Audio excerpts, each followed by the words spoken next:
Thank you for tuning in to this episode of History's Greatest Battles. As always, there's a link in the show notes wherein you can send me a text message with any message you desire.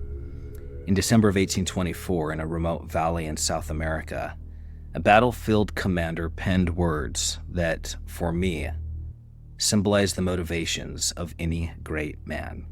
He wrote, quote, "General, the war has ended, and our freedom is accomplished. More than for any other reason, I am happy because I have fulfilled the commission which you gave me." End quote. A few weeks later, that general spoke these words of that commander. Quote, "Just as Waterloo decided the destiny of Europe, so Ayacucho has decided the destiny of American nations. General Sucre is the hero of Ayacucho. He is the redeemer of the children of the sun. He has broken the chains." Welcome to History's Greatest Battles, Season 1, Episode 27, The Battle of Ayacucho, the 9th of December, 1824. Spanish colonial forces, 5,780 men. Rebel South American forces, 9,310 men. This was the last great clash of the Revolution in South America. It shattered the chains of Spanish colonial rule, sealing the fate of an empire that had once ruled unchallenged. With a final, earth-shaking battle, centuries of oppression crumbled, and the continent was forever free from the grasp of its conquerors. From the day Columbus carved a path across the Atlantic in 1492, Spain's iron grip stretched over Central and South America, asserting an unrivaled dominance that no other power dared to contest. Apart from the Portuguese foothold in Brazil, Spain seized the entirety of Latin America as its personal vault, stripping the land of its precious resources without hesitation. Before the humbling of the Spanish Armada in 1588, the Spanish crown amassed colossal wealth from the Americas, unmatched and unchallenged. Even after that fateful blow, Spain's kings held fast to their monopolistic control over colonial trade, unwilling to loosen their grip on the gold and silver flowing into their coffers. It wasn't until the British and French navies, emboldened by piracy, carved through the Caribbean and Gulf of Mexico in the 17th century that a crack appeared in Spain's dominion, allowing foreign powers to finally encroach on Latin American markets. While Spain's economic dominance lingered, it withered throughout the 18th century, a visible decline that mirrored the rising strength of Britain on the world stage, as Spain's former supremacy faltered. Within Spain's colonial empire, a tempest brewed, a fierce power struggle threatening the very foundation of Spanish rule. At the heart of this conflict stood two rivals: the Creoles, proud of pure Spanish blood but born on American soil, and the Gachupins, the royal enforcers sent from Spain to keep the colonies tethered to the crown. The Creoles, empowered by growing wealth through illicit trade with European nations, yearned for greater political control over their lands, their patience worn thin by the constant interference of the Gachupins. Their thirst for independence was further ignited by the arrival of Enlightenment philosophy, the same ideals that fanned the revolutionary flames in the North American colonies, now coursing through the minds of Latin America's restless elite.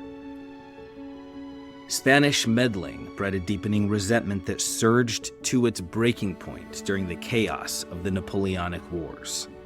Napoleon's shadow fell over Spain in the early 1800s, culminating in 1808 when he ousted King Ferdinand VII, replacing him with his own brother, Joseph Bonaparte, seizing control of the Spanish crown. The Latin American colonies paid lip service to Ferdinand, but behind their oaths lay a newfound freedom of action. Though some colonies dared to raise the banner of independence, their dreams were crushed by the ruthless force of royalist garrisons. In 1814, with Ferdinand restored to his throne, he cast his gaze across the Atlantic, determined to reclaim every ounce of power over his wayward colonies. Blinded by arrogance or sheer ignorance of the Creoles' growing defiance, Ferdinand sought to reassert his authority with force, ready to crush any who defied him. The heart of the South American independence movement throbbed in the royalty of Rio de la Plata, encompassing the lands we now know as Peru, Venezuela, Ecuador, and Colombia.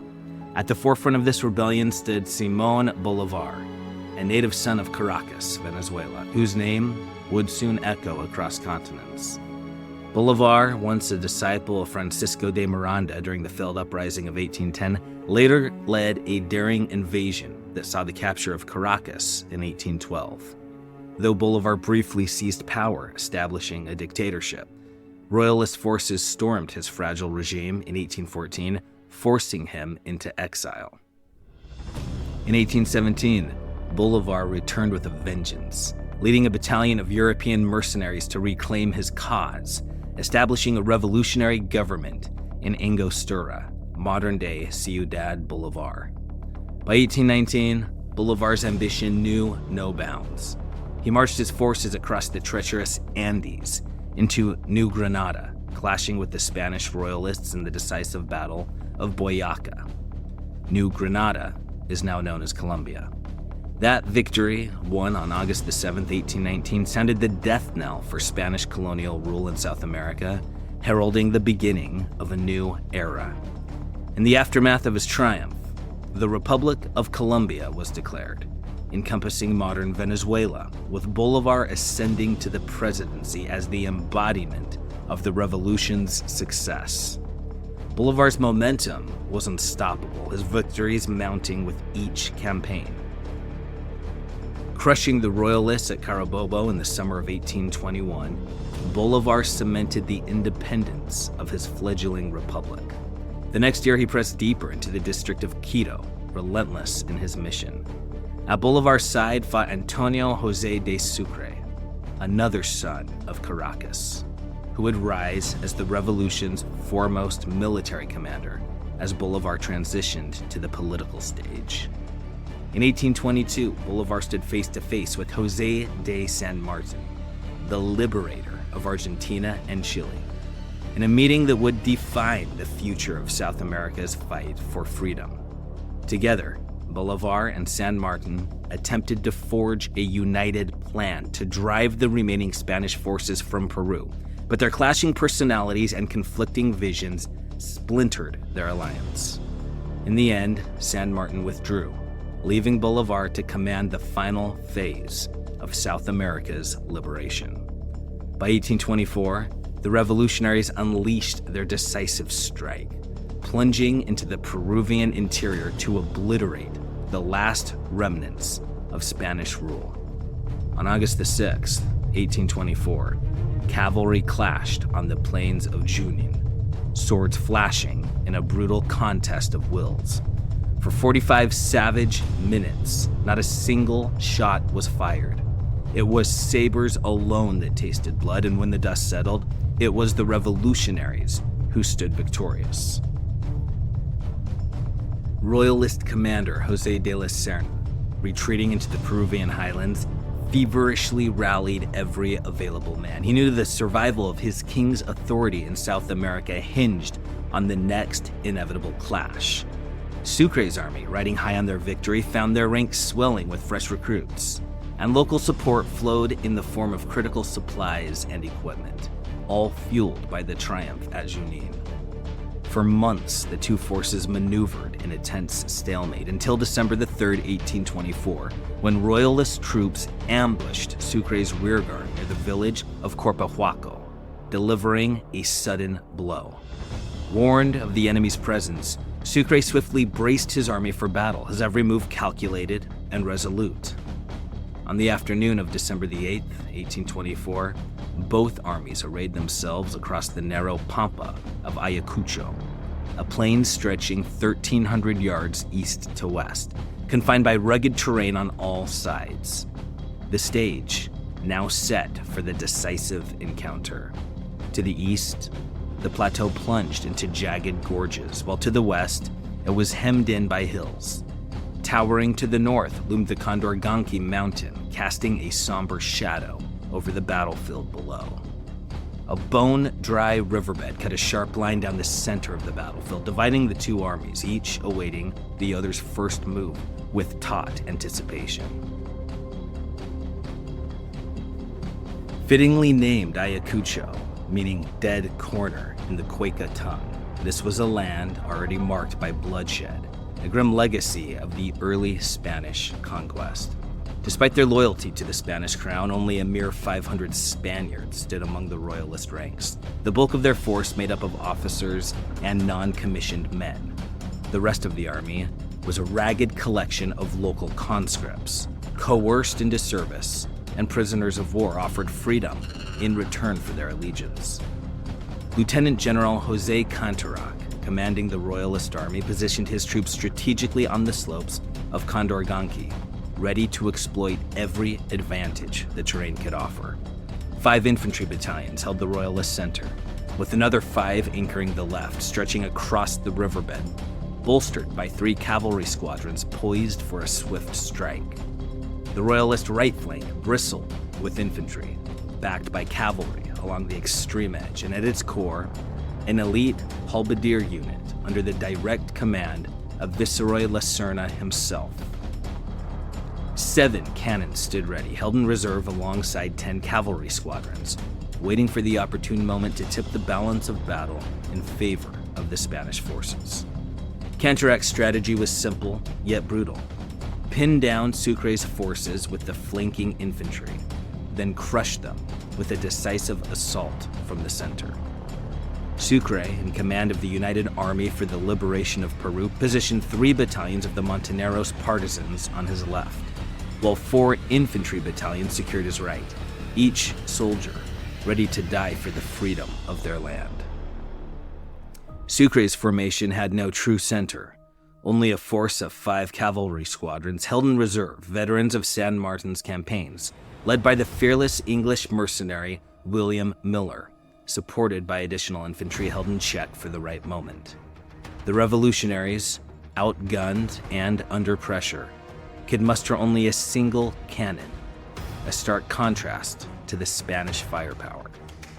That night, Sucre unleashed a psychological assault, sending his army's band to taunt the Spanish with relentless music, while his soldiers peppered the royalist camp with sporadic gunfire. The Spanish spent the night sleepless, too rattled to deploy early onto the battlefield. At 10 a.m. on the 9th of December, 1824, after brief, tense exchanges between comrades on opposing sides, the battle erupted. The royalist left, positioned across the dry riverbed, was the first to lunge forward, their infantry pressing hard into Sucre's lines. Cannons fell eerily silent as the two forces clashed on the eastern flank. It was the royalists who bore the brunt of the fierce fighting, their ranks quickly crumbling under revolutionary pressure. On the western front, royalist artillery roared to life, driving the revolutionaries back, but Sucre, with calculated precision, sent in his reserves, halting the retreat and shoring up the line. Sensing a fleeting opportunity, General Canterac made a bold move. Instead of capitalizing on his early success on the left, he hurled his center forward, desperate to invigorate his faltering right flank. But as Canterac's forces descended from the hillside, their formation splintered, chaos rippling through their lines. Seizing the moment, Sucre unleashed Miller's cavalry, ordering them to smash into the disorganized Spanish ranks before they could regain their footing on the plain below. Simultaneously, Sucre commanded his right flank to charge, slamming into the beleaguered Spanish left with relentless fury. At the forefront of this charge stood General Cordoba. Dismounting, he thrust his sword deep into the chest of his horse, declaring to his men, "There lies my last horse. I have now no means of escape, and we must fight it out together." His defiant cry surged through the ranks. With his hat raised high, he roared, "Adelante con paso de vencedores." Onward with the step of conquerors. Canterac rushed his reserves to the collapsing flank, but by then the tide had turned irreversibly against the royalists. Rebel cavalry tore through the center, while Sucre's inspired infantry hammered the royalist right, overwhelming the untrained conscripts who buckled under the relentless assault. By 1 p.m., the once proud royalist forces had broken, their retreat a frantic dash for survival as Spanish rule crumbled on the plains of Ayacucho. The chase did not cease until nightfall. Viceroy Lucerne, alongside 60 of his officers, surrendered in humiliation, while an additional 1,000 royalist soldiers were seized as prisoners of war. Every piece of Lucerne's artillery was claimed by the revolutionaries, while the battlefield was littered with the bodies of 1,800 of his fallen troops. Sucre's victory came at a cost. 309 of his men lay dead, with 670 more wounded, but their sacrifice had delivered an immortal triumph.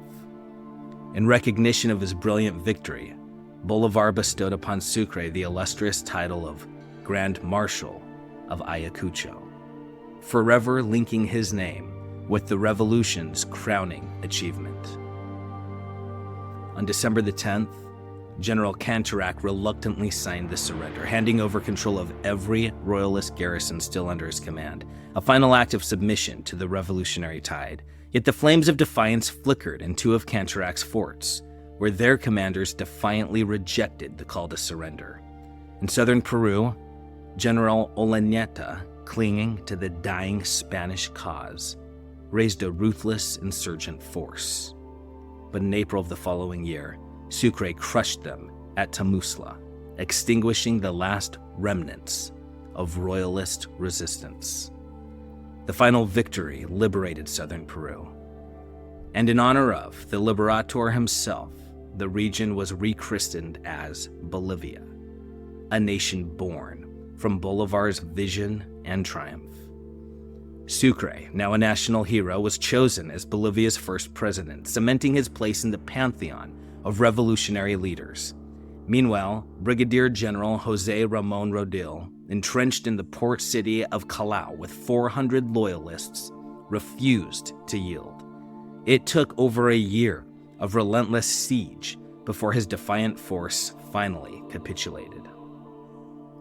Though Napoleon's reign was hardly lamented in Spain, Ferdinand VII's return to the throne stirred its own anxieties, his rule casting a long shadow over both Spain and its colonies. Ferdinand was far from a benevolent ruler. His harsh methods and unyielding desire for absolute power alienated not only his subjects in Latin America, but many within Spain itself. In 1820, the simmering discontent reached its boiling point, and Ferdinand was ousted by revolution, his grip on the throne shattered. Across Europe, monarchs grew wary, having seen enough of revolutions. The specter of the American and French uprisings loomed large, and they feared those revolutionary fires might soon spread from Spain to their own domains. In response, Europe's monarchs, united under the banner of Russia's Holy Alliance, moved swiftly and decisively.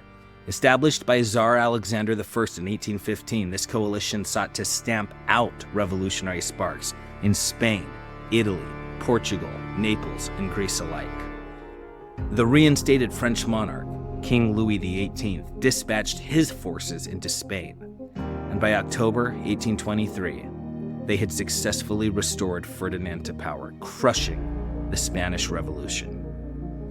Meanwhile, the flames of Latin American independence blazed fiercely. The United States, sensing the shifting winds, chose to formally recognize these new governments and forge diplomatic ties with them. When the Holy Alliance proposed dispatching troops to reclaim Spain's lost colonies in the Western Hemisphere, the United States faced a crucial dilemma: how to respond if European armies dared cross the Atlantic. President James Monroe, with the sharp counsel of Secretary of State John Quincy Adams, crafted a bold policy, the Monroe Doctrine, that would forever reshape the destiny of the Americas. Its message was unmistakable. Europe was no longer welcome in the affairs of the Americas. In his December 1823 address to Congress, Monroe declared that any European attempt to establish or reassert colonial control in the Western Hemisphere would be viewed as a direct threat to the peace and security of the United States, a clear manifestation of hostile intent. This bold declaration didn't stop at Latin America. It also served as a warning to Russia, whose expansionist eyes were fixed on Oregon from its stronghold in Alaska. Though the courts of Europe dismissed Monroe's doctrine with contemptuous laughter, no monarch dared to challenge it with the dispatch of troops. Ferdinand wisely, or perhaps wearily, refrained from requesting European assistance, while Russia, distracted by internal strife, retreated to the safety of Alaska. To the American people, this was a triumph, a victory of diplomacy that affirmed their nation's growing influence on the global stage. Yet behind this perceived victory lay the true force holding Europe at arm's length, the might of Great Britain, not the fledgling United States. Though Monroe had turned down Britain's offer of a joint policy, it was the British, driven by their desire to protect their burgeoning trade with Latin America, whose navy blocked any effort to restore Spain's crumbling empire. Yet the United States believed its own stand had driven Europe away, and thus the Monroe Doctrine became the cornerstone of its policy toward Latin America for generations to come. From that moment onward, the United States crowned itself the de facto police force of the Western Hemisphere, a role that has sparked the ire of nearly every Latin American nation at one point or another since the 1820s. The crushing defeat at Ayacucho obliterated Spain's final, formidable force in South America, signaling the irreversible end of their imperial reign. Since 1819, Spain's grip had slipped slowly but surely, yet it was Ayacucho that delivered the fatal blow. The tide of revolution had swelled too high for Spain to ever reclaim its lost power and faded glory. Had King Ferdinand possessed the foresight or humility to grant meaningful concessions to local autonomy, he might have preserved his empire, much like Britain would later maintain its Commonwealth. But Ferdinand's very nature rebelled against compromise. His brief ousting during the Spanish Revolution of 1820 to 1823 only emboldened the South Americans, pushing them to sever ties with the motherland once and for all. Bolivar and San Martin, the architects of South American independence, could not emulate their North American counterparts in forging a unified nation, despite their shared vision of liberation. South America's fractured political landscape, combined with the crippling lack of infrastructure that stifled communication and trade, made the dream of a single national government an impossibility. Consequently, the nations of Central and South America, as we know them today, trace their birth to this turbulent era of revolution. Spain, once the undisputed titan of global empires, sustained by the plundered wealth of the Americas, now sank into mediocrity, its days of grandeur long behind it. Even had they won at Ayacucho, it would have merely delayed the inevitable collapse of Spain's empire, not prevented it. From its vast, far-flung empire, Spain clung to only a few remnants: Cuba and Puerto Rico in the west, and the Philippines in the east. Spain remained a shadow on the European stage, and by 1898, after one final defeat, it lost its last colonies to the United States, a nation that now stepped into Spain's former place among the world's greatest powers.